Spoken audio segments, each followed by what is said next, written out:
Preparing to live stream meeting. T, don't forget to delete the Premiere, sir.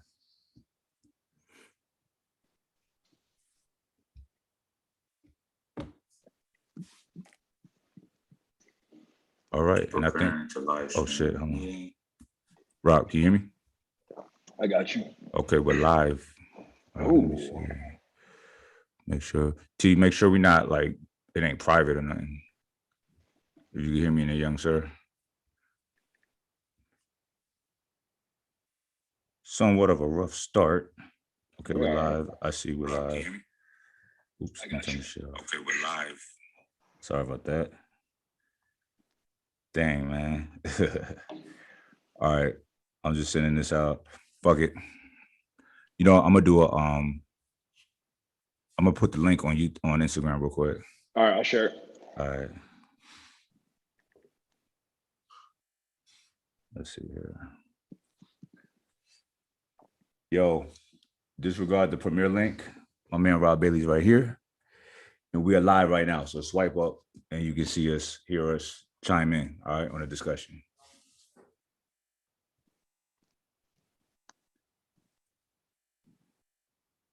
Okay. All right, I'm putting this phone away. Fuck the phone. You got my undivided attention, my brother.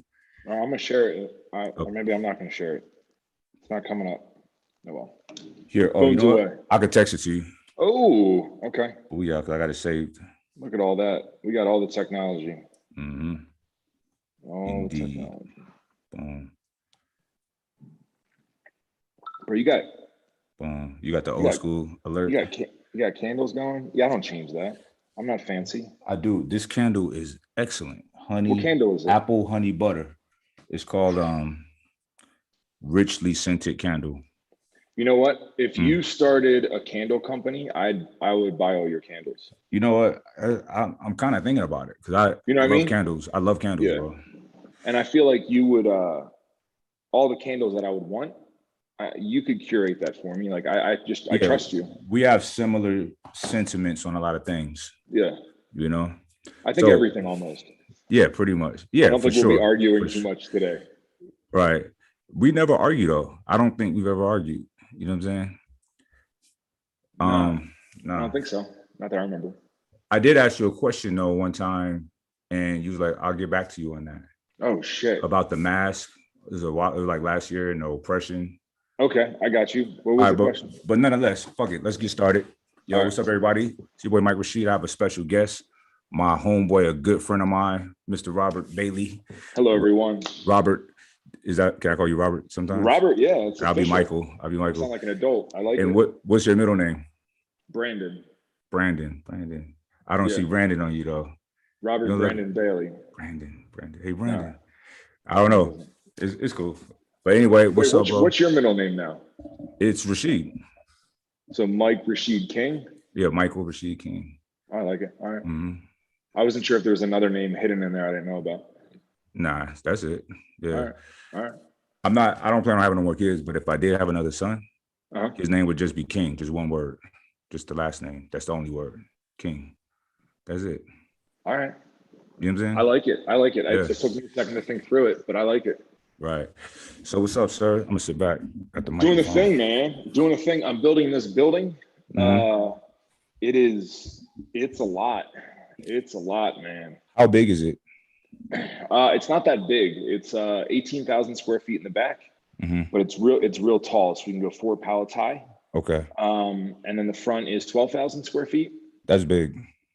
I mean, because ours is 24,000 square feet, and we thought that's kind of big, but yours is 30-something thousand square feet. It's a lot of 40. But we got like a gym in here. Yeah. We got like saunas, showers. That's incredible. Like that's incredible, bro. We got just a ton of warehouse space because we needed it. Yeah. And then we got the offices up here. And and you got your magical spaceship room. It's the mothership. Hey, you know what I'm saying? I like it. So I switch out the art on the wall every so often, and the next one is like hieroglyphs, like the kind that's inside the pyramid, and they're looking at a UFO, and the UFO is like beaming at them. You know what I'm saying? It's already designed. You're interested in UFOs right now? I mean, I don't believe in anything, and I don't disbelieve anything. You know what I'm saying? Okay. Yeah. You know, I don't. There's no real proof out there. You know what I'm saying?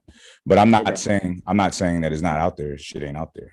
But I'm also not saying that it is. You know, it's fun to think about. You're open. I'm open, but I kind of have the notion. I have a not a popular notion. I think that what if we're the beginning of civilization, of intelligent civilization? We could be the start of that shit.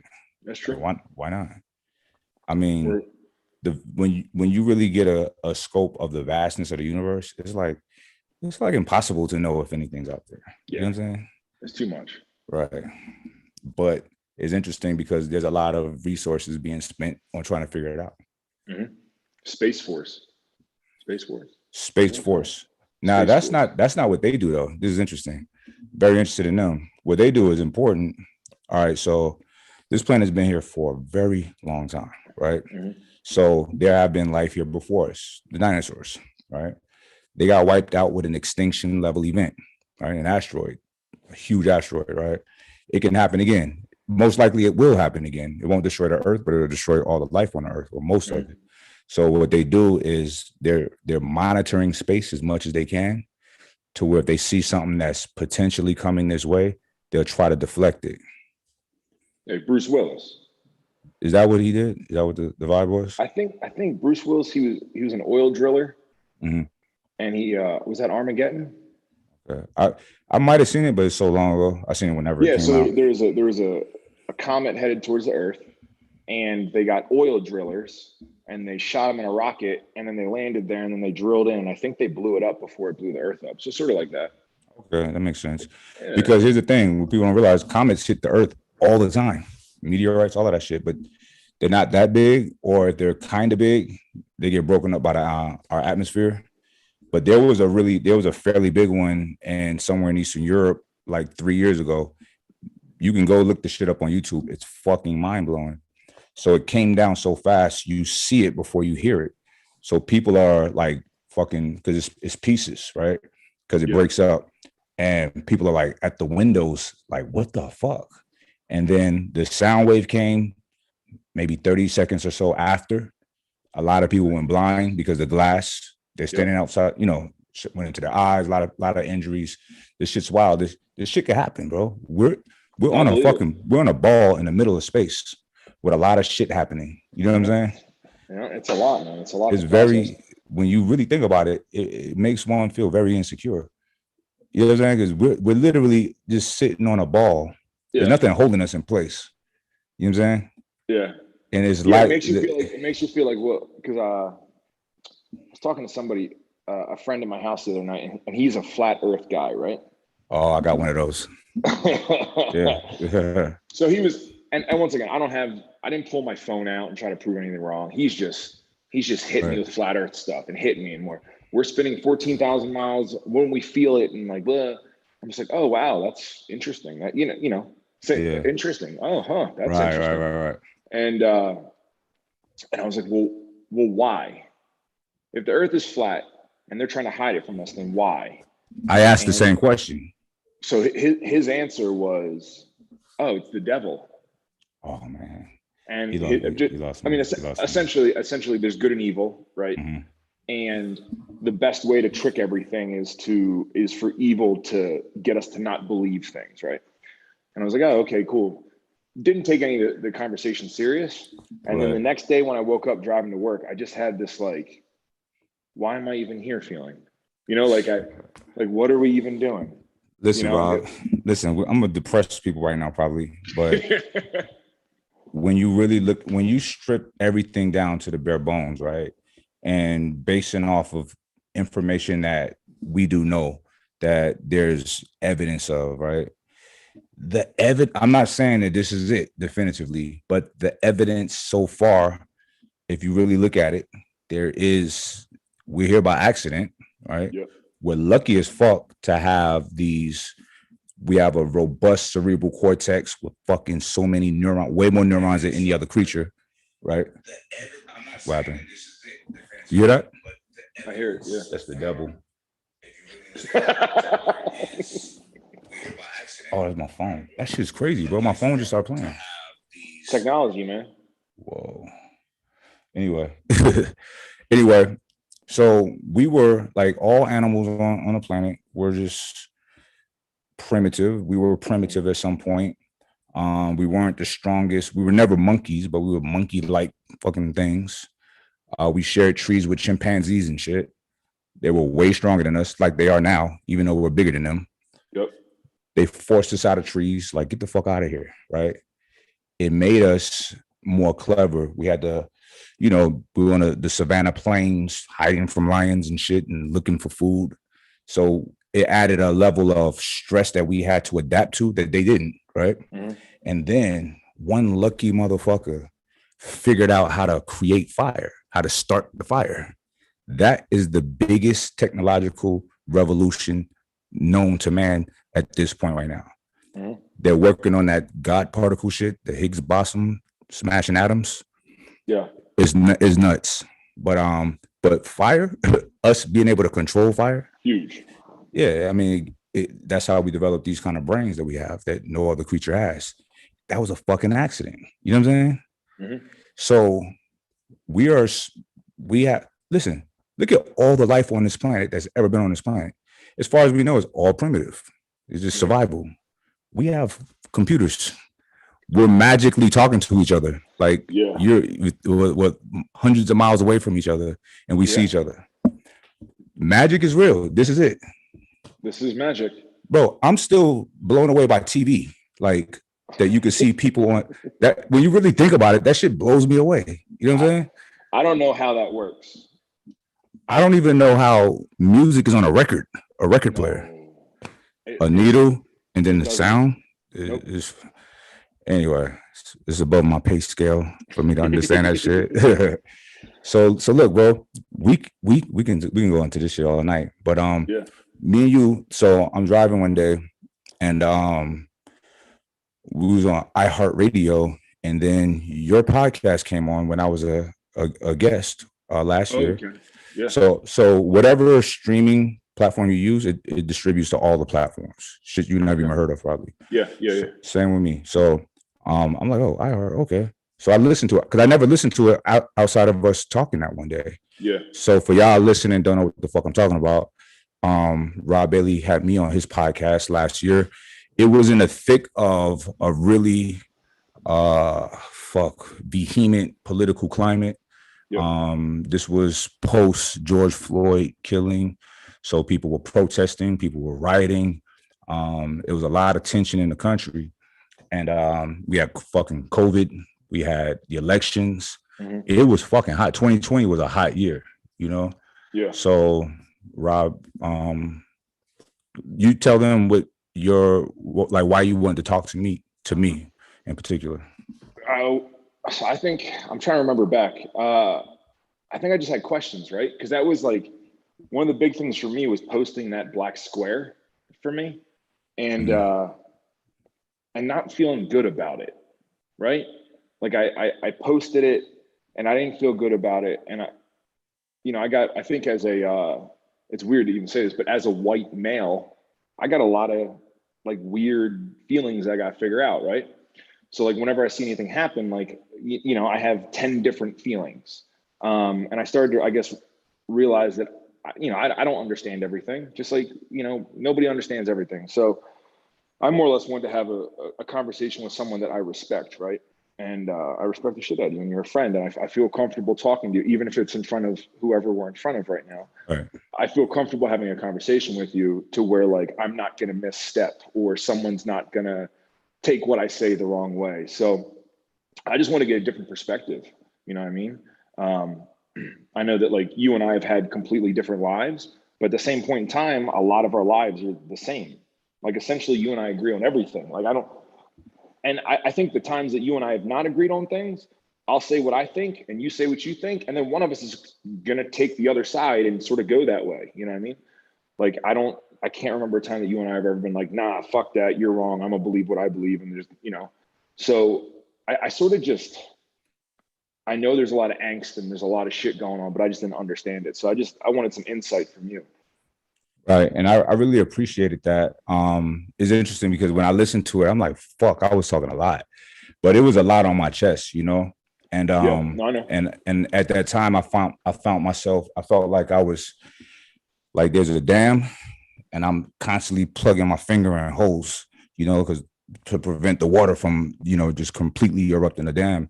So, and what I mean by that, it was like there was a lot of frustration by a lot of people, and I feel like that energy was being misplaced, and people wasn't taking a deep breath and sitting back and really analyzing shit for what it and try to see it for what it was. Yeah. So, when you think about it, it's like, this is me. Now, what happened to George Floyd, unfortunately, is it happens a lot. Like, but we live in a digital age to where we can see it now, right? Yeah. Now, this is going to sound weird, but I was a little bit relieved that it came out, right? That we've seen it. Okay. And remember, there was one right before that too, the Ahmaud Arbery. It was 2 back to back. The guy that was jogging. So I'm like, well, now, at least people could see it now, because there's a movie, like my favorite movie is called Do the Right Thing. It's a Spike Lee movie. It was from like 89. And that movie was like identical to what, like the George Floyd thing 30 something years ago. You know what I'm saying? Because it's such a common thing that happens, right? So I'm like, cool, people can see this, and people were outraged, but I did see a lot of people trying to justify, the cop situation. And it's like, look, just because, here's the thing. This is what I guess I have an issue. I shouldn't have an issue with, but I do have an issue with, because people are smarter than how they carry themselves, right? Yeah. Typically, if you're Black, you say, fuck the police. Yeah. Typically, if you're white, you say, support Blue Lives Matter, right? Yes. Yeah. I think both notions is weird, right? Yeah. It's weird for me to say fuck the police, because it's not fuck the police, it's fuck a bad cop. Yeah, you know exactly. what I'm saying? Yeah. And it's also weird, in my opinion, for someone to just blindly support all cops, because they're just dudes with jobs. And I'm not demeaning them by any means. Yeah. This was a choice to take that job, So what about construction guys? You know what I'm saying? Like, it's just a job, right? Now, if done properly, I think it's a noble job, right? I think it's a very important job. Keep us safe. I don't want a world with no police. But just because someone's a police officer doesn't mean they're just this great guy or a hero. You know what I mean? Mm-hmm. I know a lot of cops, and I had a conversation with one of my buddies, LAPD, and keep in mind, they're not allowed to do press right now still. You know what I'm saying? Sure. Yeah. So we was in the locker room at the gym, and we talked for like an hour. You know what I'm saying? And he told me, he said, look, he's like a 3rd generation cop. He said, I can't lie. When I was young, when I was in my early 20s, I wasn't a good guy. Mm-hmm. You know what I'm saying? And I get that. That doesn't hurt my feelings. And when he was saying that, he was saying like, yeah, things that he did was racially motivated, because these people are unfamiliar to him, and the problem is when you don't understand, when you see something different, that tribalism kicks in, something you're not familiar with. Yeah. And it's actually an intelligent tactic to profile and try to, it's not fair, but it's smart for that person. You know what I'm saying? Yeah. But the problem, there's an issue though with like training for police. You know what I'm saying? There's no cultural kind of training at all. Is no reason that a person who case in point, when I had my issues, my legal issues, they tried to jam me up in this gang thing. I've never been in a gang in my life. We fought it. We had to have a whole trial for that, right? And it really, I beat that, but it scared me, the fact that what if I didn't have the wherewithal to press my lawyer to fight that? And I beat it really easy because I'm not in a gang, right? Yeah. But the cop, the detective, the gang detective knew nothing about gang or urban life. That's scary to me. Why is he in that position? You know what I'm saying? Exactly. And that right there, that piece of legislation, like these gang injunctions, it adds an additional 10 years to your sentence, whatever you did. So if you did a 2-year crime, you're getting 12 because you're in a gang, right? But the guy who's putting it on people knows nothing about gangs. Yeah. Or and that's like that's the one thing that you said to me that really one second, I don't remember all that conversation, but that was the biggest thing that you said that I was like, oh shit, maybe I don't get it. You know what I mean? Because like I remember entering that conversation with you know, my concept of like, yeah, if you're yelling fuck the police and you're like out in the street and you're dressed a certain way and like, because I stereotype, man. I mean, if you want to call it stereotyping, I stereotype. We can call it stereotyping. We can call it like learning, you know, like if I'm walking down the street and every day I walk past 15 dogs, eventually I'm going to learn like, nah, that dog's a little dangerous. So any dog that looks like that, I'm going to just have my guard up. So if it's nighttime and I'm walking down an alley, I'm going to have my guard up if it's this kind of person. And like, it doesn't have to be skin color, but it's generally, there's a look, you know what I mean? We all read people and we can read body language, shit like that. And of course, some people just boil it down to skin color, which is fucking assholes. But there is an element of being aware. So that was, I felt like I had a better handle on it than that. I know that there's certain things that like, that I don't understand, but that was like a really clear moment for me when you were like, oh yeah, I'm black, I'm covered in tattoos. So I instantly got bumped to the gang unit. And I was like, oh shit, like that would never happen to me. Mm-hmm. No, never. Nah, it is another interesting thing about that period of time. When I had to go in, they kept putting me in the max security jails, right? So I asked the cop, I was like, yo, or a guard, like, why do y'all keep putting me in these fucking max security? Like, I have no priors, like, you know. He said, well, look at you. You know what I'm saying? Yeah. I'm like, and I'm not naive to reality. I know how I look, you know, and then when you're in there, you just, it's gladiator school. You know what I'm saying? Yeah. So, and I get it. These guys got a very dangerous job. So, but a lot of people don't have the kind of mind state or mental wherewithal that I have. I'm like, nah, this is uncomfortable. I need to figure out how to get out of here. You know what I'm saying? Yeah. And that's unfortunate. So a lot of people can say, because there's a lot of people that say, well, look at you, Mike. You made it. You're good. Da, da, da, da. Mm-hmm. I'm like, well, it's not. Just like you, we're outliers, right? Mm-hmm. Yeah. So you and I are in the top 1% of the world and in this country, right? Yeah. That's we can, in our circles, you know, Sean and I was talking about this morning. Shit, everybody in the circle is wealthy, right? Yeah. Fairly wealthy, right? At least in the top 5, one up. Yeah. But that's a tiny percent of people. You know what I'm saying? So outside of that, most people, the average everyday people, they don't have the mental wherewithal to be thinking about all of that shit. Like, how do I navigate out of this? They're trying to make ends meet. You know what I'm saying? So there does need to be protection for the vulnerable people. And most people that look like me are very vulnerable. But there's people like you that are very vulnerable as well. So some of my thoughts and perspectives have shifted somewhat. Mm-hmm. And you know, I think that I don't think that race is as big of an issue as it used to be. I think things are getting better. They're obviously getting better. We used to be slaves, you know what I'm saying? So they're clearly getting better. But a huge issue that does need to be addressed in this country is class. You know, poor people and people who don't have are very vulnerable, right? And me being, so I've been poor, obviously. And I've also been in shitty situations while poor. Mm-hmm. And those situations can be life-changing. You know what I'm saying? Yeah. Now, if I'm in a shitty situation right now, I can easily get out of it. You know what I'm saying? But chances are the better you do for yourself, you're not going to be in those situations.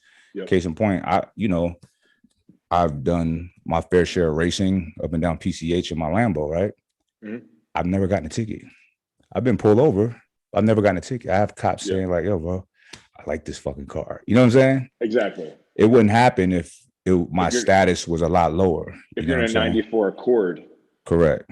You're not. Yeah, I'm out of there. You know what I'm saying? Yeah. And that's not even a ticket. That's going to jail. That's a charge. 100%. Yep. You know, so like white privilege is more of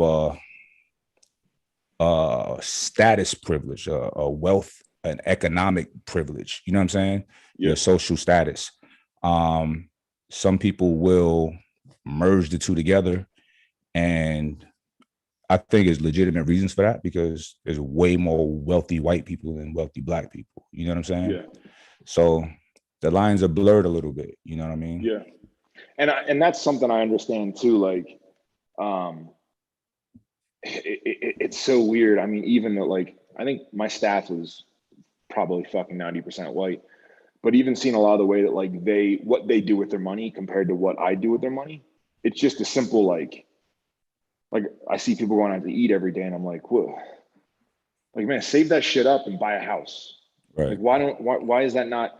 And then I think about like, well, why do I know that, right? Like, why am I so concerned about saving? And it's like, well, my parents taught me that like, this is retirement. This is the job you get. This is the job you hold because like when you're this age, and then thinking about other cultures and like, you know, inner city black culture, just being like, yeah, I open up a credit card, I max it out, boof, I move, nobody even knows my fucking address, and I max out another credit card. Like, you can only do that for so long, but that's almost like a business plan for, and once again, not just black, but some like lower class people, like that's what they do. They're like, yeah, it'll get shut off. I'll never have a credit score. Fuck it. And it's like not even the mindset of like saving up that little bit of money for something, you know? Right.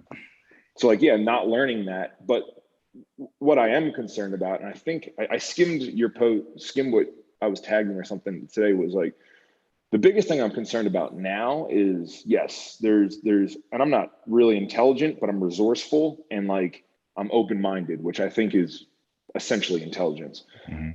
There's a lot of people that don't even want to try. So they just want to think this one way. They don't want to learn any of this shit. My big concern now is, now that everyone was primed last year for like racial, and then even like me, coming on this thing today, I was like, oh fuck, I gotta watch what I say. Like, I don't want to fuck up and say something stupid, you know?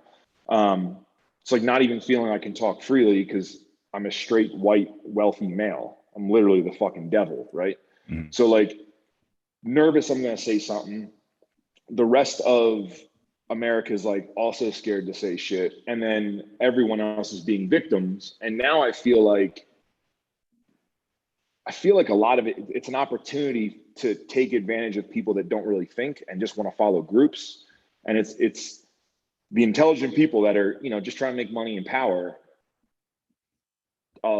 heavily Democrats. You know, the Republicans do it the same, but Democrats are focusing on a very specific group. And I feel like they're like just manipulating right now because everyone's so vulnerable from last year. It's like I'm watching it happen. And it's like a really simple chess game. And I'm like, yeah, this is exact. And it's almost like nobody else sees it. You know what I mean? Mm-hmm. And I'm not even looking at it from a Republican side because I can't even identify over there anymore. You know, it's just watching it happen and being like, shit, where do I fall into this?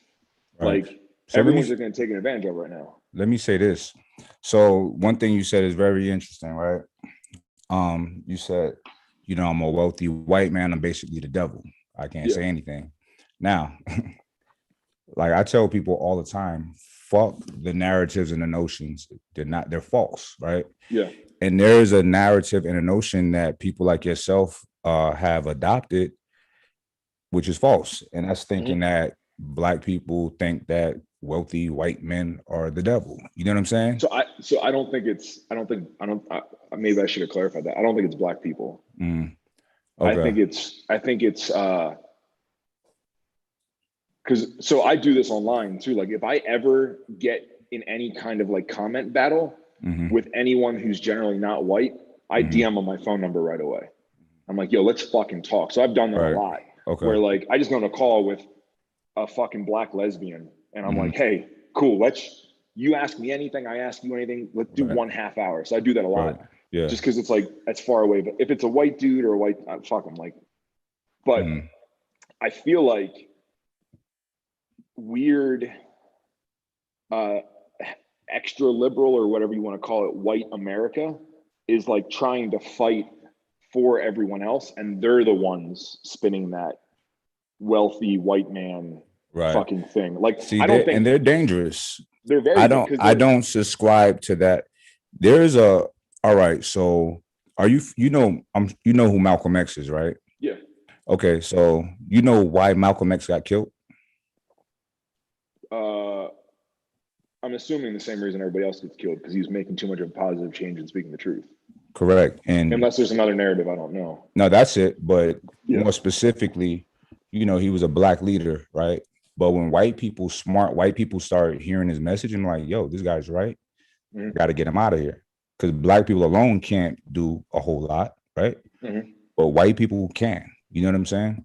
So they got him out of here. And that happened with, a lot of black leaders. Once white people, because you start out in your community, and once you start getting bigger and bigger, and then everybody's hearing some true message, they get them out of here, right? And we got them out of here. Like our government, it's in the Freedom of Information Act. That shit, it reveals a lot of shit. It's so much that we can read, right? Yeah. But anyway, he always warned us and everyone about the white liberal. Be cautious of the white liberal. He said this. Now, he said the conservatives. Now, here's the thing. Now, this is a fact. This is an actual tactic that was employed by Richard Nixon, which was actually brilliant, but it wasn't good, right? It wasn't good for our country, brilliant for him, and then the Republicans to follow. Now, people typically say, oh, Republicans are racist. You know what I'm saying? That's a typical notion. Yeah. Okay. It's a reason for that. Now, there were some very big Republicans that were very racist. Nixon was one of them. Ronald Reagan after him, right? There's audio of them, calling us monkeys and all kind of shit. They were wildly racist. Now, he had a strategy called the Southern Strategy. This is what happened. So the this is fucking crazy, bro, when I was reading shit. The Democratic Party formed the Ku Klux Klan, right? And that was a tactic to try to keep, because the Republicans were fighting for, liberation of slaves, right? So the Democrats was like, no, no. So they created these guys. It was called something Ghost at first, and they wore the sheets, but it's changed to the Ku Klux Klan. Who knows what the fuck that means? And what they did was they went and terrorized, Republican politicians and blacks or whomever, scared people from voting, the whole nine, right? To try to keep the economy the way that it was, like free labor. You know what I'm saying? Yeah. So as time goes on, man, like people start getting smarter and, more ethical. And I don't know about the slave thing. You know what I'm saying? Yeah. And it's white people, because black people, we never wanted to be slaves, but that didn't change shit. Yeah. You know what I'm saying? Yeah. It had to be white people who was like, this shit ain't really that cool, bro. You know what I'm saying? Yeah. And I don't look at white people who owned slaves back then as necessarily inherently evil, right? You were born into a lifestyle. You're born into a certain type of social setup, and there's a lot of, this is what my people got to understand. For a white person back then, and once again, people were way less educated back then, right? And it was like heavy agriculture type of work, like just hard work. People wasn't in academia, you know what I'm saying, studying history, but they were taught that we weren't even human, like we were like subhumans, like animals. That was Charles Darwin, you know what I'm saying? That shit's kind of been rubbed out of history, but there was a lot of racist type of changing of history to justify slavery, right? Yeah. So, but anyway, when people were starting to come out of that shit, they were like, yo, I don't know about this shit. You know what I'm saying? So as time goes on, like from there to like the 50s and really the 60s, and like in the beginning of civil rights and right before civil rights, they were like, the Democrats was like, yo, we kind of got to give up this fucking segregation. We got to let go of the segregation shit. We can't be openly racist. You know what I'm saying? So their base abandoned them, and their base were racist. You know what I'm saying? This is the Democrats I'm talking about. So Richard Nixon saw this as an opportunity to get a whole bunch of voters, right? So what he did, this is all documented. It's called the Southern Strategy. He pandered to racists in the South. He also pandered to another group of people that didn't have a dedicated political home. It was like the evangelical people and the Catholics and all of this is when abortion became a big political thing, because it never was prior to Richard Nixon. Nobody gave a fuck. You know what I'm saying? So it was certain things that after that model, Republicans had to kind of fall into that model to make sure they get all of their voters to appease the base, right? Appease the it's always close. Every election, it's always close. Yeah. You just need those few people on each side. And I'm gonna get into the Democrat side too, because it's fucking the same. So they had to do, we talked about dog whistle the last time I was on with you. You know, they can't say overtly racist things, but coded things that their people know what they're talking about. You know what I'm saying? Mm-hmm. Like wink, wink, like, you know. So moving all the way down the line, that's why people feel like Republicans are racist, because they do. If you're a Republican and you're not, most Republicans are good, normal people. You know what I'm saying? Yeah.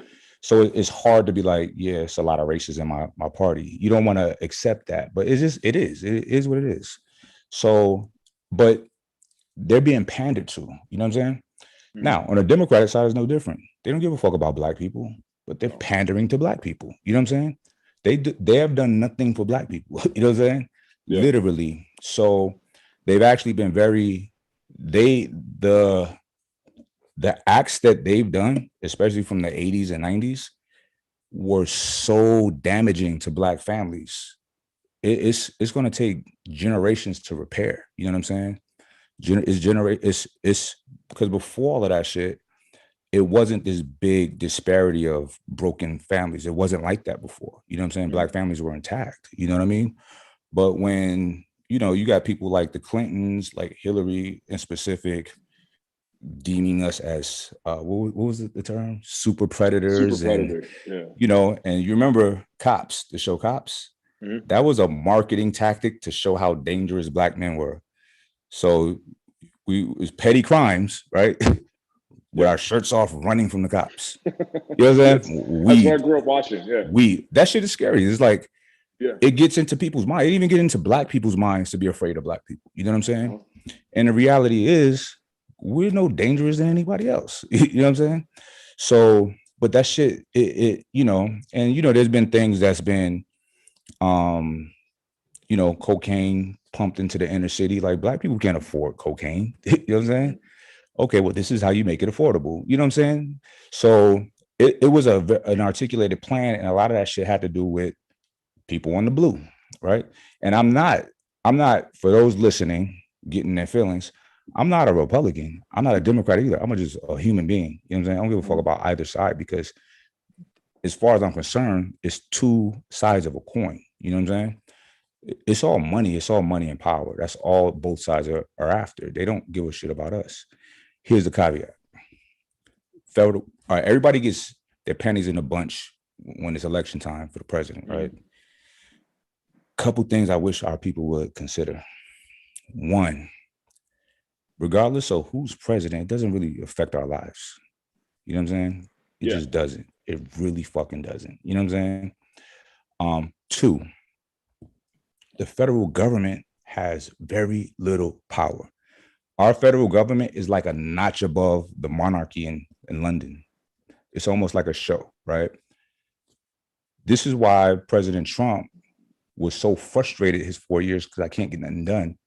He must not have really understood politics to that extent. It's like, you can't get nothing done. Each state has its own government, and county and city and so on and so forth. You know what I'm saying? I don't give a fuck who's the president. You know what I'm saying? And if I got politician friends right here and in a couple other places. And my perspective on it is like, look, you know, you and I have the means to really move some shit in the places that we live. You know what I'm saying? Whether it be business wise or whatever, we can sit down with these people. These people don't make as much money as us. You know what I'm saying? Mm-hmm. So, and they need help. They need campaign funding, all of that shit. That shit is something that we can do. And even if it's not a money thing, like someone doesn't have necessarily money to help someone's campaign, meeting with them, calling meetings, you know, all of that shit matters. You know what I'm saying? Mm-hmm. And it does, you know, you can start to get into their subconscious somewhat, like, yo, what are you going to do about this? Can we do this? You can actually talk to these people. You know what I'm saying? Mm-hmm. You can't talk to the president. You know what I'm saying? People were cussing each other out, hating each other, defending Biden or Trump, when Biden and Trump don't know you guys. They're not going to save you. They're not going to, They're not gonna open your business for you. They're not gonna do anything. They don't give a fuck. You know what I'm saying? Yeah. They don't need any of us. You know what I'm saying? So we need each other though. This was Rob. This was like killing me because I'm like, yo, y'all fighting and shit, but those people ain't gonna do shit for you. I could do something for you. You could do something for me. You know what I'm saying? Yep. You could knock on my door. You know what I mean? We need each other. And it's like the American spirit is broken. 100%. And the more broken it is, the better they have it. These guys in office, these politicians, they could do whatever the fuck they want to do. Yeah. There's no oversight on spending for a lot of shit. When you really look into that kind of shit, it's really egregious. It's like, this is, you run a business, you own businesses. That shit doesn't happen. You guys go over the books like, yo, this is, what the fuck is this? You isolate it and handle it. It doesn't happen in the government. No, it just goes. It just goes. Money, it just vanishes, and you know, and red tape to vote on this and do this, and next month we do this and filibuster that, and you just forget about it. And then something else is in the news and you forget about that shit. You know what I'm saying? They're just playing a giant game. Yeah. And so everybody's winning. What's the fix? Or is there a fix? Oh, you're gonna ask me? Mm-hmm. So I don't have one, but one thing I was gonna say, I guess more for people listening, like the race thing, because we're talking about it, right? I haven't talked to you in a while. I don't think about it. Like it's not a thing in my life. You know what I mean? Even when obviously I live in Montana and it's generally all white people here. But even when I go to, where was I at? I go to Vegas or whatever, you know, and it's very mixed and it's everybody. I don't even think like, oh, here's different races. It doesn't even cross my mind.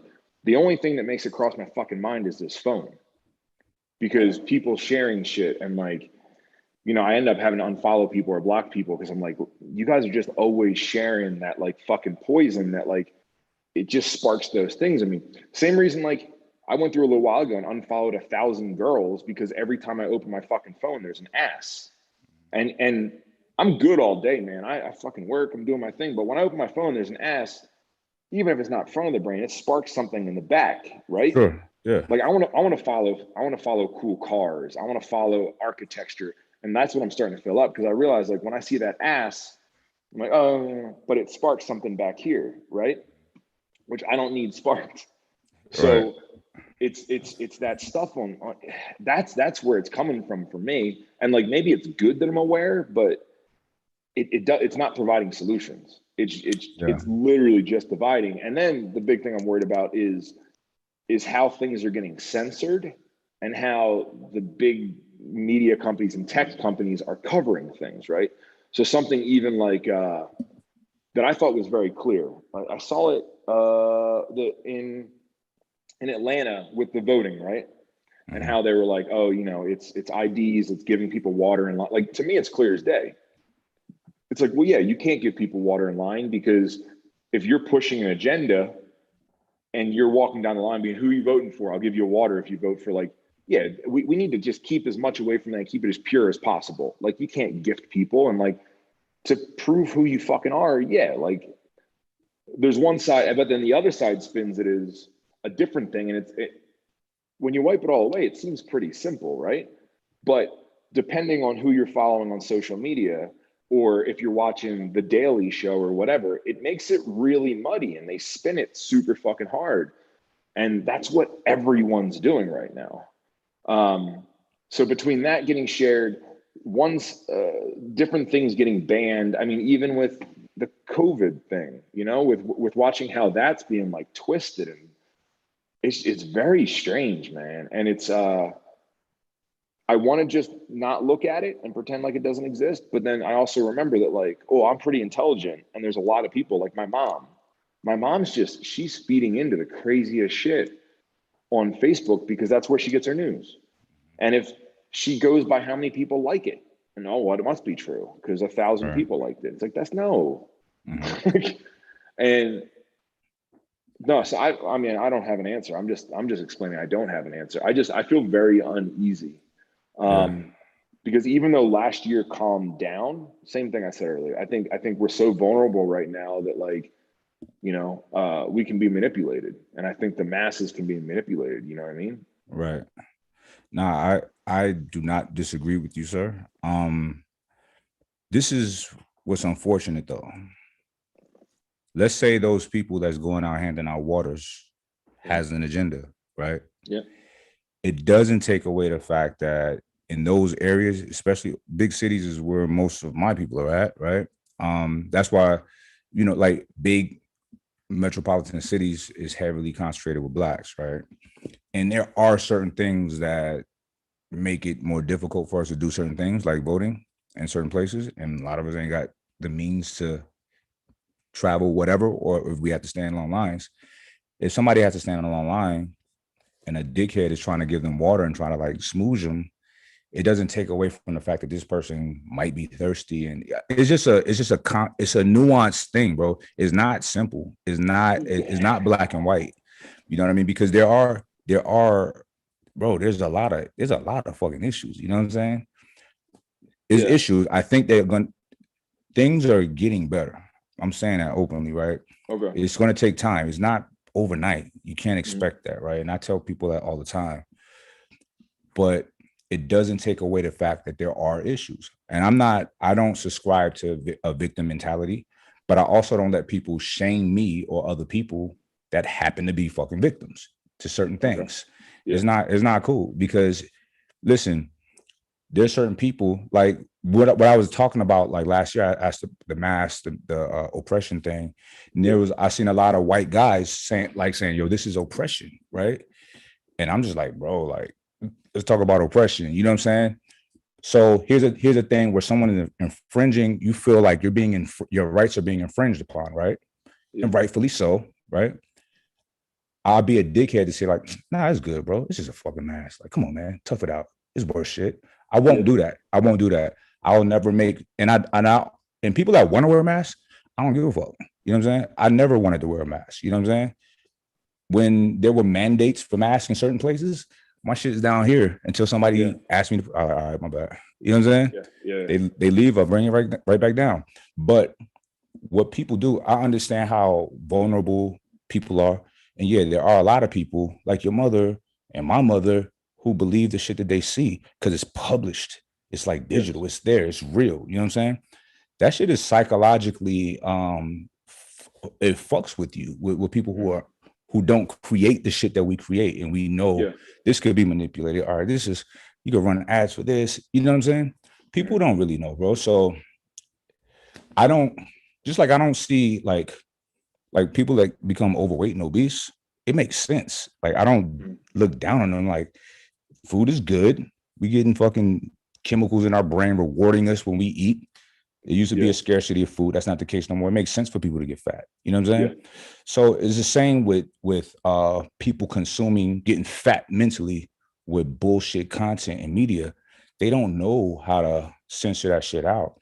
And unfortunately, you grow up in a certain household where, let's say, the Daily Show type of content is regular. That's a comfort. You know what I'm saying? Yeah. It's an entertainment. But they believe they're not able to, because, bro, I'm like this. I am a very truthful person. So when somebody look me in my face and tell me something, I tend to believe them. You know what I'm saying? Same here. Yeah. So it's like, think about how gullible a lot of people are. Like, they just said they wouldn't lie. You know what I'm saying? They wouldn't deceive. Like, these are good people. You seem like a good person. You know what I'm saying? Why would they do that? Yeah. Exactly. So I don't really look. What I do, bro, personally, this is the guy's honest truth.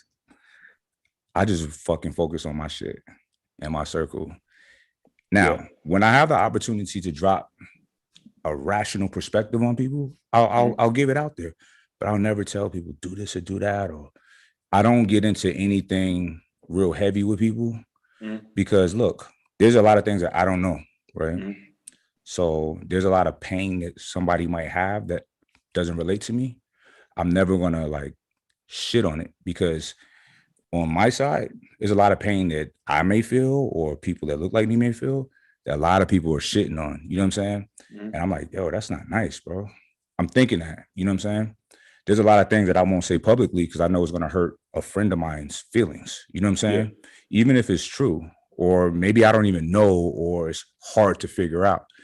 I'm not going to share it. Like one of my close buddies used to go ham with that shit. And we had a tough talk, bro. I'm like, why do you say this shit, bro?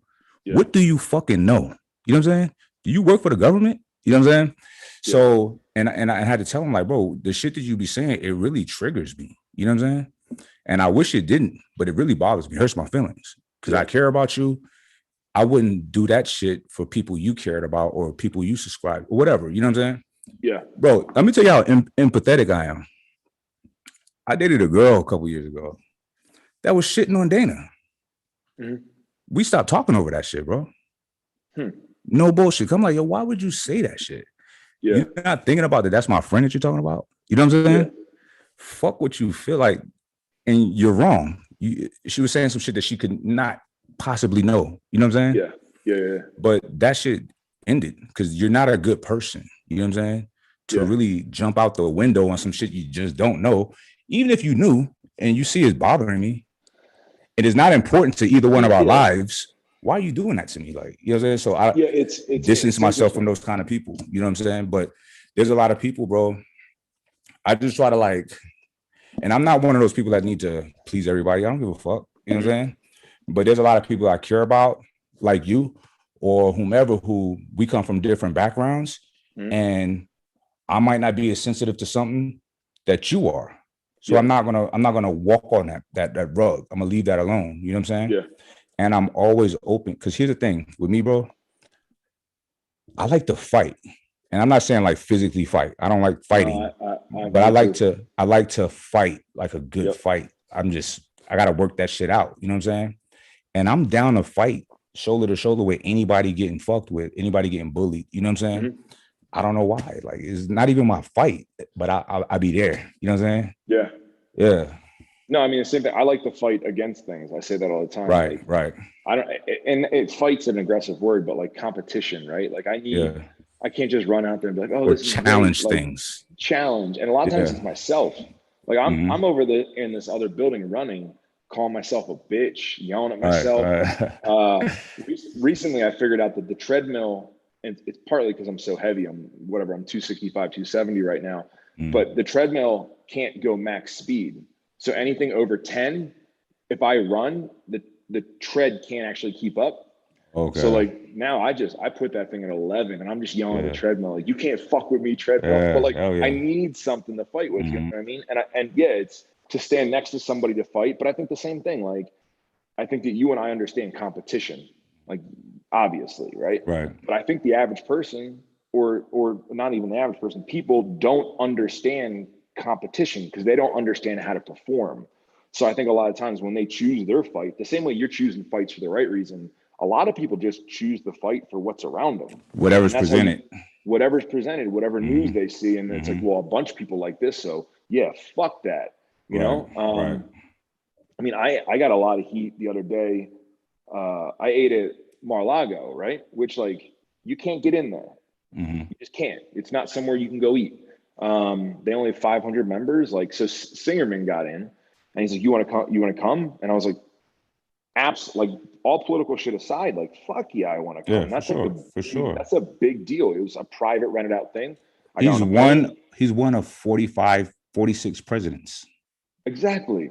So yeah. Exactly. Yeah. I go down there and like, I'm like, wait, so he lives in that house? I walked up and I touched the house and I was like, this is like, I'm not going to get to do this. This is crazy. Yeah. I forget where I was going with that, but people were giving you shit about it. I posted a photo online with Aaron and people knew where I was at. Half the people were like, I'm unfollowing you, blah, blah, blah. The other half the people were like, good, fucking unfollow. I'm like, so can we just be happy that like, this is a monumental club, right? That like is a big deal, that like Barron was like in the house right there, that window, that's like, you know, it's a president's son. This is crazy shit, man. Like I would do the same thing for Obama. I'd do the same thing for Biden, anybody. Like it's still the president of the United States of America. 100%.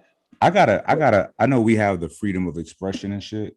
Yeah. But I'm not gonna lie, when Bush Jr., when he was on his way out, right? George W. Yeah. I didn't like how disrespectful people were towards him. Like, fuck him, he's a fucking dummy. I'm like, yo, it's our president though, bro. Like, whether you agree with the politics, you don't even know shit about. None of us know shit about politics, right? But this is our president, and look how we talking about him. You know what I'm saying? Yeah. So, you know, people don't extend courtesies that they want for themselves. You know what I'm saying? And it's really interesting. People have that little level, that low level of self-awareness. You know what I'm saying? And it's not being encouraged at all. Like moving forward, it's something that scale is going down. Like there's so much less respect. I follow a page I started following recently that I absolutely love is I was talking about this morning, Byron Rogers, Tactical Production. So it's just videos of whatever, like store owners and people coming in to rob or like situations. And I follow the page strictly because it reminds me that there's danger out there, right? So like, because I'm used to just walking into stores, not paying attention. I live out here, it's beautiful. But like remembering like, oh, no. Like pay attention to who's coming in. You're always sort of in danger. Or if a fight starts, like I don't stand around and watch a fight start. If it's two males fighting each other, I'm out. And then, but one thing I've noticed in all these videos is like, there is a lack of respect for human life that like there was. Like the someone falling down and then kicking the guy in the head, like I don't remember when that became a thing. You know, that when growing up, that was, you did not do that. The second someone hit the ground, you were like, we're good. Now it's like, let's film it, kick him in the head, or even like girls getting beat up in public. Like he posts a lot of videos like that, and bros in the restaurant just sit there and like, this is crazy. Right. It's a lot of people that are not built for, you know. I was doing a live the other day, bro, about that very same thing about, and something came up about me from Vegas and me, people saying I'm intimidating this particular guy, and I wasn't, right? You know, you get little clips of videos that people were, and then you hear me saying, I'm gonna knock everybody out. I only said that. Yes. I only said that because people were putting their hands all over me. You know what I'm saying? Yeah. Stop touching me or I'm knocking everybody out. You know what I'm saying? Yeah. But the person in question is a woman beater, a bona fide woman beater. And I'm like, y'all are protecting that? Yeah. Because people hate strong, they fear strong people. You know what I'm saying? And capable people. So now I'm the bad guy. Let's say I was trying to intimidate, which I wasn't. He asked me if we could talk, right? Let's say I was intimidating him.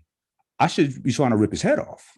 Yeah. You know what I'm saying? Because from where I'm from, it's a code. Like, you fuck with women, old people, or children, you gotta go. Yeah. We're on you. You gotta move. You know what I'm saying? So it is really fascinating, man. Like, guys can watch a girl get beat up. That's not happening in my world. You know what I'm saying? Nor mine. And I feel like that's I mean, it ties back into talking about the president. Like, growing up, I didn't really understand the Clintons, but I knew enough that I didn't like them. But I would never publicly say, like, fuck Bill Clinton. Like, it just wasn't the right thing to do. It was like, I could be like, hey, I don't agree with that guy, you know? Yeah. And now we were in Cabo the other day, and everybody else selling fuck Biden flags. It's like, wait, I know we're in another country and it's Mexico and it's sort of goofy, but like, we're allowing another country to print flags that say fuck our president. Yeah. And then people are buying them and waving them. It's like, I don't like Biden. I'm not a fan of him. I don't like what's going on there. But even more than that, I don't like another country printing flags, selling them and being like, oh, this is funny. It's like, no, it's not funny, man. Like, do I love America? I love America. I absolutely love it. I think that we have something good. Do I think that we have something that's perfect? No, man. But there is no perfect. No, there's no perfect. It's the same thing with a marriage. You know what I mean? Like, is my marriage perfect? No. Like, my shit's a fucking mess, man. But like, that doesn't mean I'm going to bail on my fucking marriage. That means, no, you know what we get to do is the beauty of working on it every single day for the rest of my life. And it makes y'all stronger. Exactly. And the US right now, it's like, we don't want to work on it. We don't want to work on the marriage under the flag. We're like, burn the shit to the ground. And then everybody else is like, well, if you don't like it, let's get a divorce and you get the fuck out and go back to your country. And it's like, no, this isn't, like, you got to work on shit, man. And that's something that, like, that's why you said we're in the top 5%. That's why we're in the top 5%. Because like your business didn't always work out. Like I've been here long enough to know that like you've been through some shit where you're like, oh, this brand didn't work. This. Absolutely. And same thing with me, man. Nothing's fucking easy. And like even this building, which I got all the money in the fucking world to pay for this building. That doesn't mean it's turning out right. I'm still getting my dick kicked in. And every night I go home and I'm like, I don't deserve this. I've worked so fucking hard to make it this building. And now, you know, the floor is all messed up. And this is bullshit. I worked too fucking hard. And then I listened to myself for a second. I was like, no, I don't deserve shit. Right. I'm in a position right now where I can fix this problem and I have the opportunity to fight through that this. Part, yeah. And I appreciate that. As far as me deserving a building to go smoothly, fuck that, man. I don't deserve shit. Listen, bro, here's a notion that people got to get through their skulls. Life is not fair. It's not fair. It's not fair. So it's not even close. Get over it, right? Yeah. And bro, I deal with hate because I'm a capable and competent person. And I think that intimidates people, right? And, you know, I got heat for saying, fuck being average. So I had to clarify. I said, listen, I used to be below average. I used to be homeless, motherfucker. You know what I'm saying? Because they was like, well, Mike, he's just always had it made and all that shit. I'm like, look, this is the problem. I didn't. Yeah. You know what I'm saying? Matter of fact, when you have everything and you lose it, that shit is devastating, right? Yeah. So I dealt with so many devastating things that will crush the average person. You know what I'm saying? And you know, I dug myself out of that. I dug myself out of that with no help. And I'm still ascending, right? And I'm proud of that shit. You know what I'm saying? But I give these stories to people because I'm like, I don't accept excuses. I'm like, okay. Well, my wife, my girlfriend, like, all right, bro, whatever. You know what I'm saying? Like, if that's the breaking point for you, then it's not, you know, just give up. If you want to give up. I don't care. It doesn't affect me. You know what I'm saying? Stop telling me how you want to give up. Just do it. Just give up. So people don't like that shit. But it's like, look, I'm hard on people because typically speaking, I've been in worse situations than them. The motherfucker complaining. You know what I'm saying? So it's like, you know, I just won't accept being a fucking loser, bro. You know what I'm saying? A lot of people do. But fine, I'm not even telling people. I don't even judge people. I don't care. It's like, yo, do your thing. I don't want to do that. You know what I'm saying? Yeah, exactly. My son, Elijah's turning 16 soon, right? Tonight he's having about 10 of his friends is going to be at the house. They're going to have a little hangout. So, you know, of course, no alcohol, none of that shit, right? So he was like, dang, Dad, like, they're all bummed out that I told them they can't bring drinks. I said, all of them? He said, every one of my friends drink and smoke weed. Well, everyone except for like one kid, right? Yeah. And this is not the hood. You know what I'm saying? I live in one of the most expensive zip codes in California.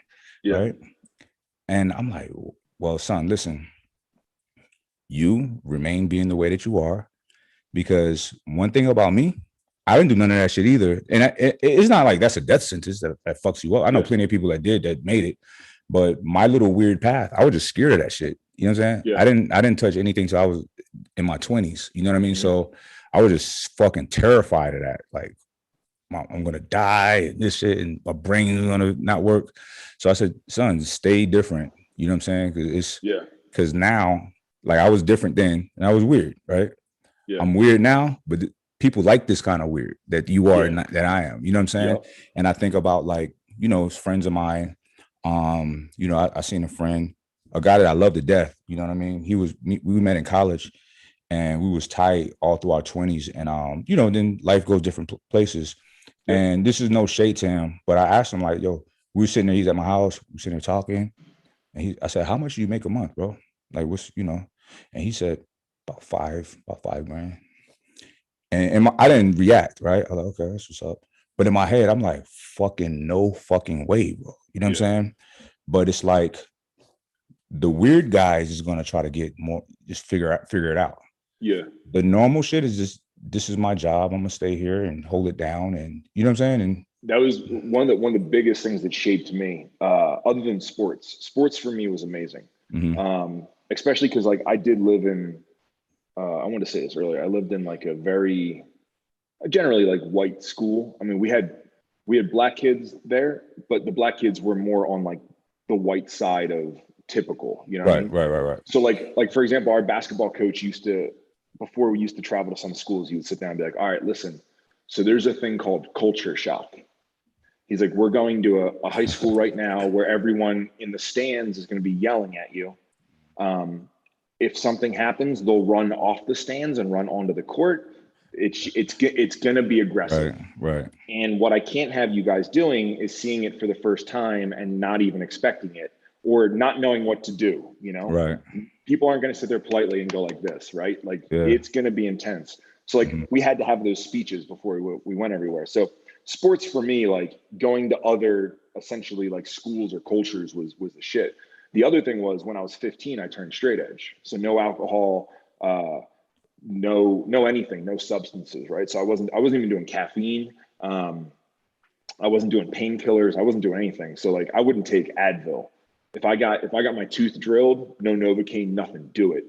And that was really cool. And like, it was a music scene, but what it made me do is like, when I went to like college for football or I went on the things, like I had to figure out how to be cool.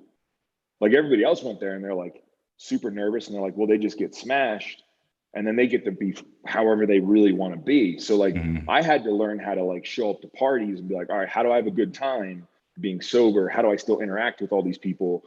And who am I, right? I had to be that person. I couldn't just sit there as the sober kid. So like, dude, I did 15 years of like not drinking, being in social settings, learning how to handle myself, seeing what other people turn into, all that, dude. And I think that coming out the other side, I was like if I couldn't talk to people unless I drank, I'd just drink all the time. Yeah, that's not a vibe, bro. It's the worst kind of crutch to have. Yeah, it's a weird thing. It's a really, really weird thing. And I have friends like that like they're not cool to hang out with until they get like a little buzz. Right. And then all of a sudden I'm like, oh, I like this dude. Right. But now you're gonna be hungover tomorrow. Right. It's interesting. So I didn't touch alcohol till I was my 21st birthday. I thought it was cool to buy some alcohol. You know what I'm saying? Yeah.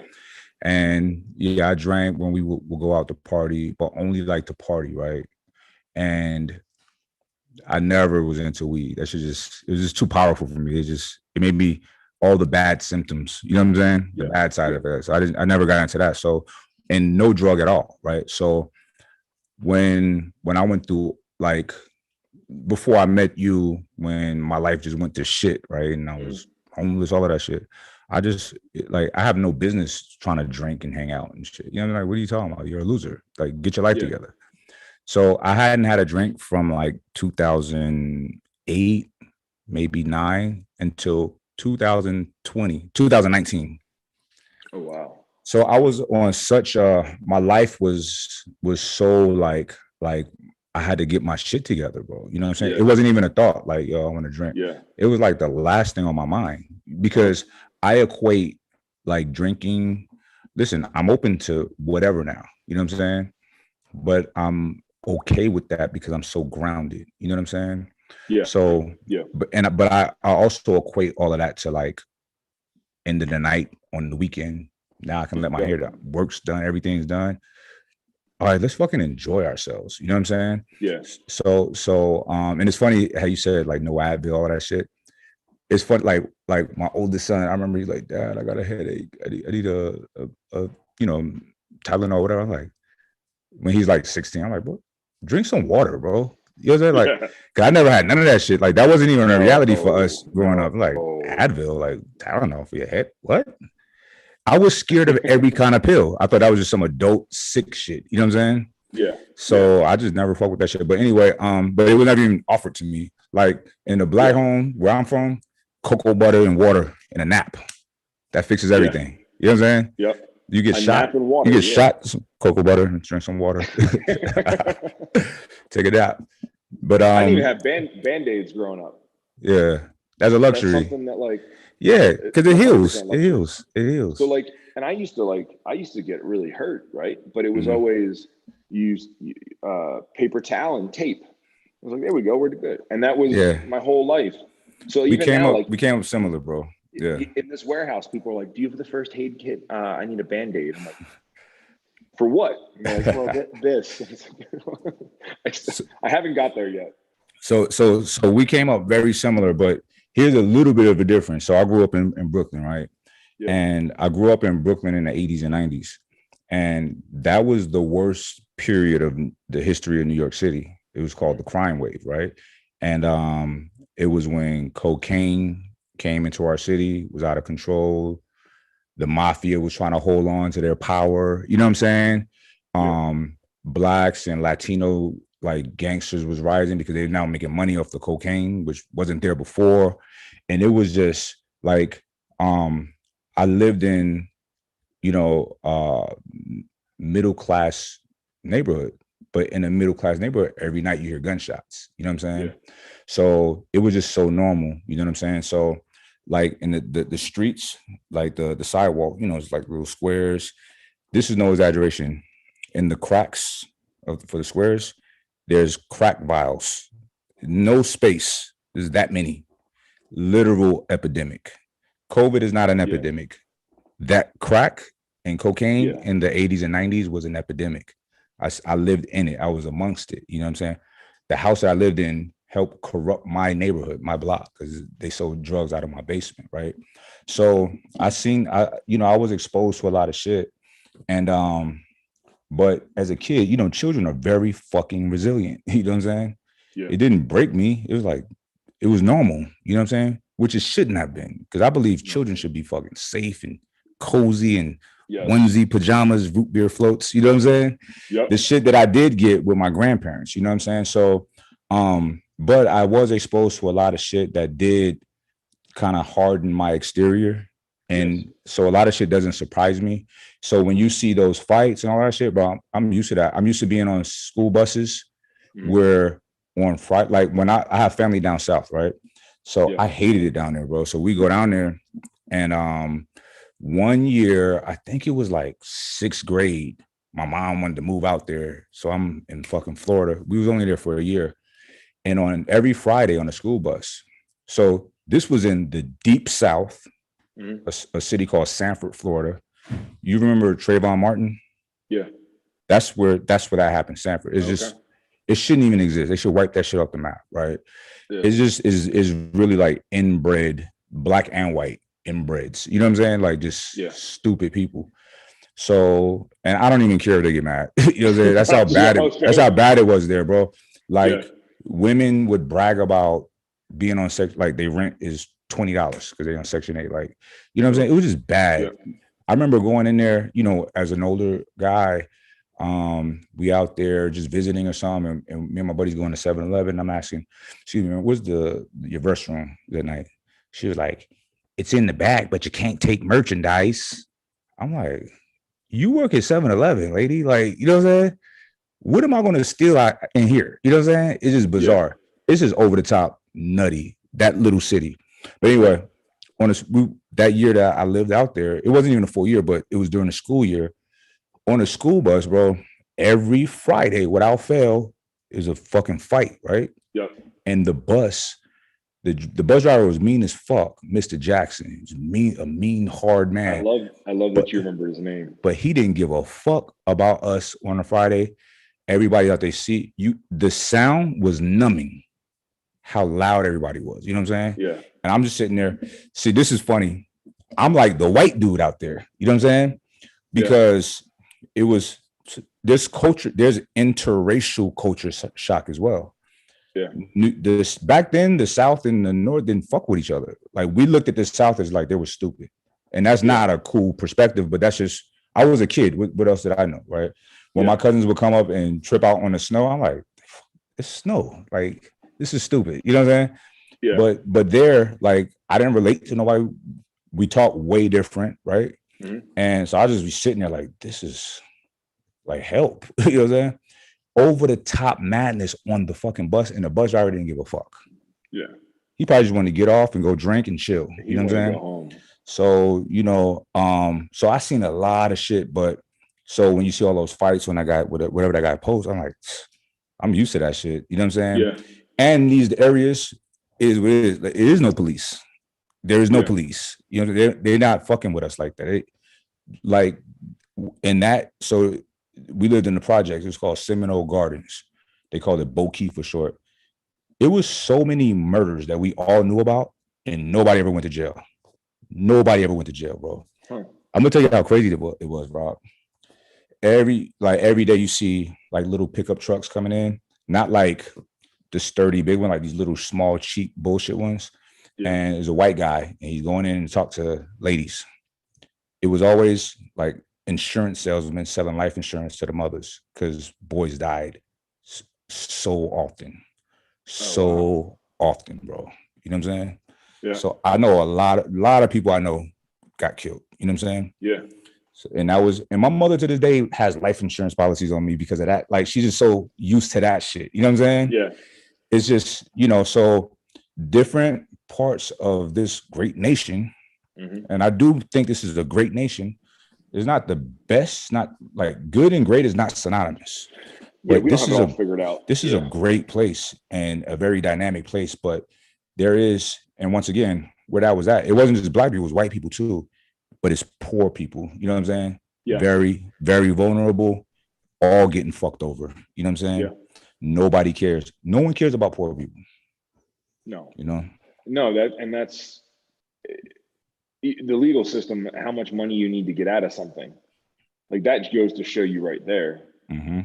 Like I get, you know, even bail shit, man. Mm-hmm. Yeah. Like, cause I look at these bail things. I remember thinking to myself when I was younger and I had no money, then like, if you go to jail and your bail's $100,000 or even anything, like I thought that $2,000 was a number that like, oh, I would never have that. Like, how do you get $2,000?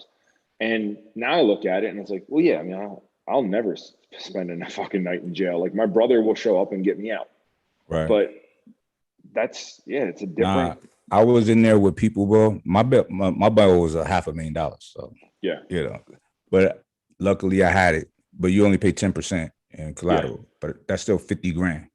So that you don't get back, by the way, right? But fuck it, it's worth every penny. You know what I'm saying? Get out, yeah. But there were people in there with $1,000 bonds. I mean, they need to pay $100, could not get out. It's sad now. Granted, some of them, 99% of people in jail deserve to be there. You know what I'm saying? There's really fucked up people in there. You know what I'm saying? Yeah. But you have to like ask yourself, like, damn, are they just inherently bad, or were they born into the worst fucking possible circumstances? You know what I'm saying? So it's like, you know, and then some people are not born with like, because I can say, oh, fucking, I was born in the shit too, and I figured it out. But this motherfucker may have less neurons than me. I don't know. You know what I'm saying? Yeah. He just don't have that kind of mental awareness and kick. And bro, it seemed like a lot of people in there had some kind of like major fucking personality disorder or some kind of mental disorder. You know what I'm saying? So it's like, he shouldn't be in here. You know what I'm saying? Yeah, which is, there's no help for that. You just fucking everyone in there had drug issues. You know what I'm saying? Yeah. I was the weirdest dude in there. You know what I'm saying? Yeah. Healthy, didn't do drugs, all of that shit. You know what I'm saying? And they like when I got in, it's all racial too. And it's racial set up by the jail, right? It's not like people just don't want, because here's the reality. In the hoods, blacks, Mexicans, Puerto Rican, whatever, everybody fuck with each other. You know what I'm saying? In jail, the guards keep it separate intentionally. It's just like the government keep us separate. Mm-hmm. In jail, it's the microcosm of this country, of the government. You know what I'm saying? Keeping everybody separate. You go over there with the brothers. You go over there with the SAs. They say this. And they say the white dudes, you go over there with the woods. You know what I'm saying? And then you get in there, and it's called politics because you get separated. And then when you get into your pod, the pod will be like, it holds a bunch of cells. Like, let's say 20 cells in a pod. You know what I'm saying? 2 men in each cell, so 40 guys. And, you know, and every race sticks to themselves. Each race ain't supposed to feed each other. Don't fuck with it. It's all peace. But if it goes down, it goes down. Yeah. And my first day, like my cellie was a white dude and we talked all night, you know what I'm saying? And just hit it off. He just seemed like a solid dude. They had a meeting the next day. And he said, hey, man, he was real casual about it. He said, just let you know, bro, like the meeting was about you. First thing that pops off, everyone's going to jump you. So just heads up. I ain't worried about that shit. Like, I really wasn't. Not like on a tough guy shit, but yeah, it's not my reality. Like I'm not here, but I'm here. But I'm carrying myself in a way that I'm not acting tough, but I'm also not a bitch. You know what I'm saying? And in return for him telling me that, you can't feed each other races. So you have what's called commissary, a store that's like outside food. I had a shitload of money, so I have all the shit. So you will make spreads, right? I don't know if you ever seen like Cali Muscle videos when you make the spreads. Yeah. There's fucking long, delicious, unhealthy burritos and shit like that. But that's a real thing. We was doing that. And so the guy would come to my cell, like black dude, like, what do you want? And I said, here, I give him the items. And I said, bring me two and bring him two, like my white cellmate. And he'd be like, okay. You know what I'm saying? Yeah. So they seen me, a person in there who wasn't flexing his power, because I had power in there, because in there's no street status. It's survival of the fittest. Yeah. I was probably the most formidable guy in there, right? They're looking at size, and then I know how to fight, and because that's all we got, right? Yeah. So when I got in there, the blacks tried to make me their leader, like that. It's called a spokesperson. He's like, yo, he pulled me in and said, like, yo, you down to be a spokesperson? I said, nah, I'm cool. That's y'all thing. You know what I'm saying? But the Mexicans, the white, they would still come talk to me to resolve shit, because I was so level-headed. Because I wasn't in there causing a fucking ruckus. Because that's typically what happened. Somebody my size, my stature in jail, I'm about to like let it be known that I'm here, so everything is easy for me. You know what I'm saying? Yeah. And I can take what I want, have what I want. But I'm like, that's not, I am a better person than that. I'm trying to, just because I'm in jail doesn't mean I'm a bad person. Yeah. I had some things from the past I needed to fix, and I'm going to try to shine my light here too. And it was kind of like, that was like the counselor. You know what I'm saying? Yeah. I like that. No, it was actually not a bad experience for me. You know what I'm saying? Yeah. So the sadness that I felt was for other people. I'm like, just their situations. I'm like, shit. Just stuck, bro. Like wives changing their phone numbers when they get arrested, and they didn't have not having no family, that nobody, that people hated them. You know what I'm saying? Yeah. But rightfully so, with some fucked up people in there. You know what I mean? Yeah. But it still was sad. You know what I'm saying? Yeah, I feel bad for everybody. I don't care how fucked up somebody is. It's just like, because they're not that many clicks off. You know what I mean? Like, growing up doing shit that I did, like, wasn't the worst, but like, yeah, I was one click away from going to jail, or one click away from doing this. Or it was interesting though about that being a couple clicks or a click away. I was talking to somebody, who the fuck was it, not long ago, and I said, look, I did some bad shit growing up, right? Like coming up, not really growing up as a young man, because I was an angel most of my life until I was an adult. Just became an asshole. But my consciousness would never let me go so far. You know what I'm saying? I might be right on the line, but I'm not going to cross over. I never did shit that was not fixable. You know what I'm saying? And I'm happy that I always had that kind of awareness or consciousness, because why? Where'd you get that? I think I was just raised right. My okay. So I have my mother and father. I have my grandparents, you know, and I think the fact that I was the only child, that helped me, because I wasn't influenced by anybody. And it's similar to Elijah, my son. He's very independently think. He's an independent thinker. You know what I mean? And he's even better than me. I'm gonna tell you why. I grew up in that era of parents don't respect their kids. So, and what I mean by that is like, shut up, go to your room, or do this because I said so. Like, how come? Because I said so. Like, I didn't question shit, right? I have Elijah challenge me if he doesn't understand, and we go back and forth in a respectful manner. So I didn't have that kind of confidence to question my parents about anything, but he questions me, questions his mother, and the kid is just a good fucking human being with a very formidable mind, which I love. You know what I'm saying? So I look at that, I'm like, this motherfucker's better than me, bro. You know what I'm saying? I didn't get a lot of confidence till I started getting older. You know what I mean? Yeah. And I'm not talking about tough guy shit. Just confidence to talk to people, engage, because people won't talk to people, bro. No, I know. Yeah, that's interesting. You get nervous to engage. I mean, scary, man. It's scary to talk to somebody. You're vulnerable. What if they don't like you? What if they make fun of you? All that shit, man. Mm-hmm. And that's confidence is cool, and I think that's what a lot of people lack, and a lot of people chase it in the wrong, you know, Right. You want confidence. Like, oh, you can fight. There's your confidence. Just beat everybody up. Yeah. And that's the it's opposite not the right of confidence. but yeah. I don't know what to call it. That's an animalistic type of behavior. It's like misdirected confidence. Like, Correct. At least I'm confident in this one thing. Mm-hmm. Yeah, man, that's cool to hear because I've always looked at your son. I've been around a few times and it's just like, yeah, I don't have kids, right? Right. But like every once in a while I get around somebody, I'm like, damn, maybe I need to have kids. It's not often. How old are you now? 38. Dana's 38 too. We're a little late. Can I get my recommendation? Yeah. This is something I tell my friends all the time that don't have kids and they start thinking about it. Yeah. I say adopt. I'm gonna tell you why. Ooh. I'm gonna tell you why. The baby phase is fucking brutal, bro. It's brutal. It's brutal. So that's what Dana doesn't want. It's brutal. Dana's like, brutal. I can't do the 1 to 3. I can't do it. It's really 1 to 4 because it's still bad at 4. So that's one issue. Another issue, I know a lot of people want to get mad at what I'm about to say, but it's fucking real. You don't know how your baby's going to be.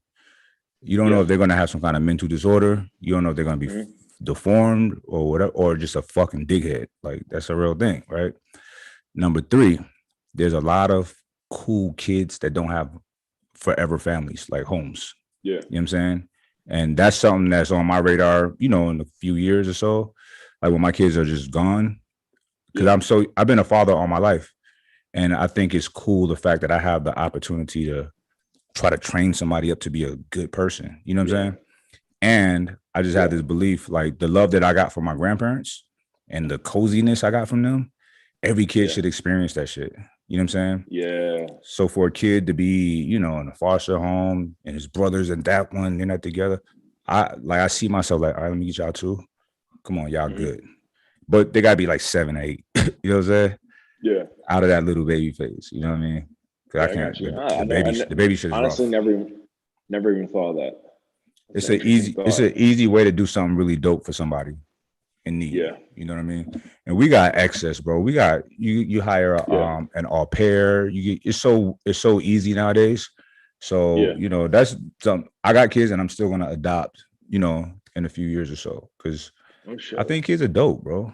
And they keep you. Yeah. My kids have kept me anchored all my life. That's one of the reasons why I never did the wildest shit. You know what I'm saying? Yeah. Yeah. Even now, like being successful, if I didn't have any kids, I'd be like some damn Bilzerian shit. You know what I'm saying? Straight up. Oh, I see. Yeah. That makes sense. What I mean? Yeah, it keeps you grounded, keeps you at 100%. Which is a good thing. One click away from. Yeah. And there's nothing wrong with that. That's a good thing to be grounded. Yeah. Mike, I have another meeting I have to go to. Okay, sir. I don't even want to look at my phone. I don't even want to look at my phone, but I know it's been going off nonstop. So I know. Mine just went and I saw it light up and I saw the number. So okay. Yo, it was a pleasure, my brother. Bro, I'm down to do this whenever. Yes, sir. I got a room now. I set up some lights like you. That's dope. I see it. Yeah, I see the vibes.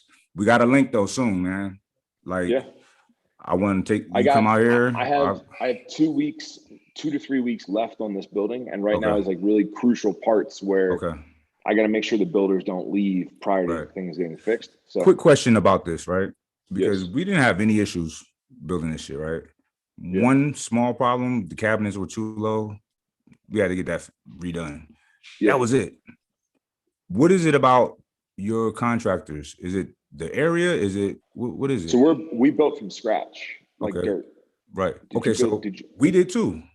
Okay. This used to be a building and it was torn down. Okay.